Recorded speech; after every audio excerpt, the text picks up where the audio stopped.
Bismillahirrahmanirrahim. So today in my life, somebody asked me, can you tell me how to start as a beginner? How would you start your first week, first month in real estate? What you will not be doing and what you will be doing. And I thought it warranted an actual video for others to actually benefit. People who are starting out in real estate today, I could share part of my experience, and then you can choose what connects with you, what feels right, and then you can pick it up from there. Okay. A couple of things. The overarching thing is that, in my opinion, okay, there's three areas that you're going to have to focus in. One is your own personal life. Real estate, like other businesses, is a full-time commitment. It's kind of like going into becoming a fitness instructor, right? Like, if you're a fitness instructor, you can't yourself not be fit. Like, I've seen fitness instructors who weren't super fit. It just doesn't seem right. You know what I mean? So if you're going to be a fitness instructor, you've got to commit to that routine 24/7. If it requires getting 6 to 9 hours of sleep, you're going to have to do that, right? If it requires eating right, you're going to have to do that. Same thing with being a real estate agent or a realtor in Dubai. You've got to kind of commit to the lifestyle, okay? Which means getting disciplined. Okay, real estate is it requires energy, it requires commitment, it requires focus.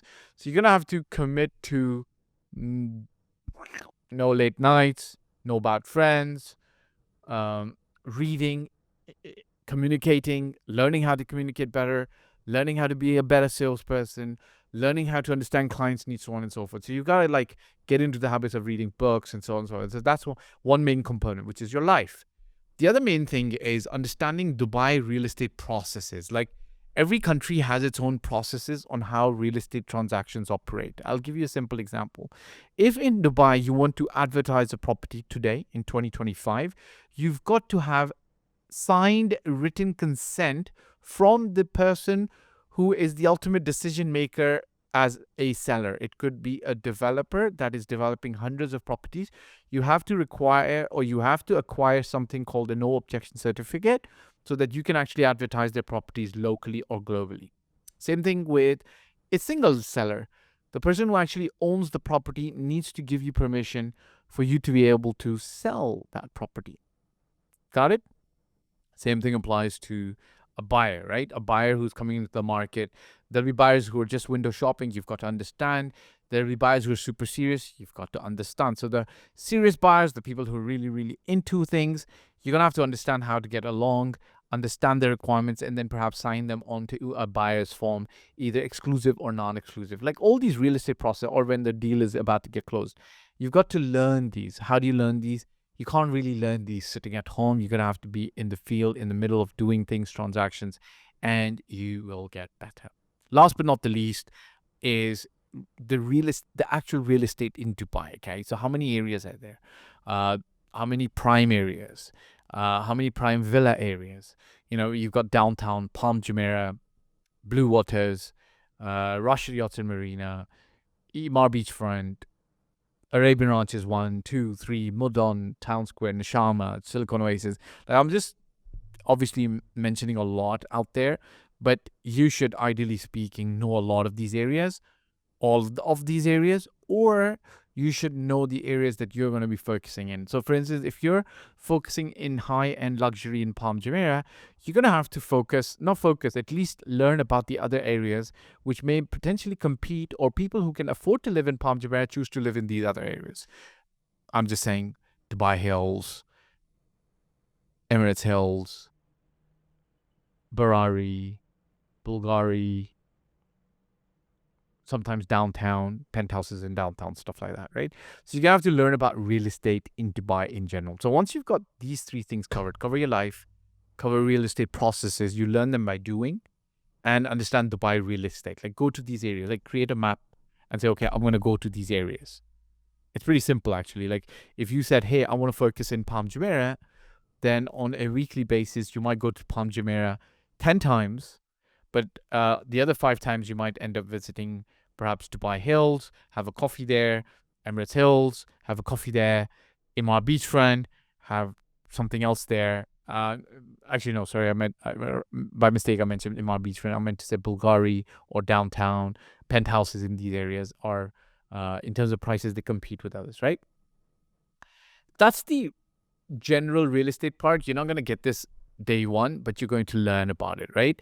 The other side is the lead generation. Okay. Your job is to lead generate. You just happen to be in real estate, but as a business owner or as an agent, your job is to lead generate. So now, time block, use a blocking paper. Okay. I used to have one over here somewhere, but time block yourself. And from 9 a.m. to 1 p.m. doesn't mean you start work at 9 a.m. You should actually be starting at 6:30, 7:30 a.m. From 9 a.m. to 1 p.m., all you've got to be doing is generating leads, generating contacts for your database, and get organized, okay? Organized. When you're generating a contact, you're trying to get 5 things from them. First name, last name, email address, mobile phone, perhaps a PO box. PO box is not being used really, really a lot now. But back in the day, we used to get PO boxes as well. I'm talking about 9 years, 6 years ago. Okay. Get the PO box, and you've got to add 10 contacts to your database every single day. Every single day. Like, if you really think about this, if you add 10 contacts to your database every single day, at the end of the month, it's going to be 300. At the end of the year, it's going to be 3,600 people who you've spoken about real estate to. Now, you don't need, and all you then need to do once you've added them to the database is you just have to touch them on a monthly, weekly basis. Keep in touch with them. On out of 3,600 people, I'm not going to guarantee this, but there's a high likelihood that they're going to come back to you either for a need for themselves, either a rental or a buying thing, or they might actually come back to you and say, we just, would like to refer you somebody who's looking to purchase in Dubai or sell a property in Dubai. So that's the name of the game. You're in lead generation from 9 a.m. to 1 p.m. That's what you should be doing. Then on a weekly basis, you should be visiting 10 properties from 1 p.m. to 6 p.m. You get your meetings in, visits in, viewings in, okay? And from 6 p.m. to 8 p.m., you go back to the office and you finish up on your paperwork. If you need to put listings online, if you need to do contracts, so on and so forth, you do it from 6 p.m. to 8 p.m. Now, the thing is, most agents, including myself, earlier days, even now sometimes, are not organized around this. They'll do meetings in the morning. They'll do visits in the evenings. They'll do visits in the morning. It's like it's a hodgepodge of disorganization. So if you want to really succeed, you've got to get organized around this stuff, okay? If the more organized that you are, the better you're going to be. And it's quite a simple equation. Like, if you get 3,600 numbers, contacts, people, and you just contact them every once a month, every twice a month, you guys are going to get deals out of this. It's pretty simple. It's not very complicated. It's not rocket science. It's kind of like,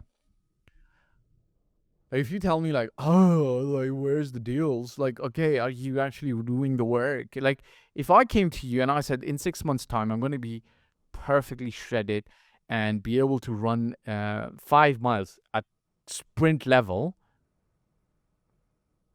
I can do that in 6 months. All I've got to do is fix the food I'm eating, fix my eating habits, sleeping habits on a daily basis, regular, and then in 6 months I could probably run a marathon. Like, it's not an impossibility.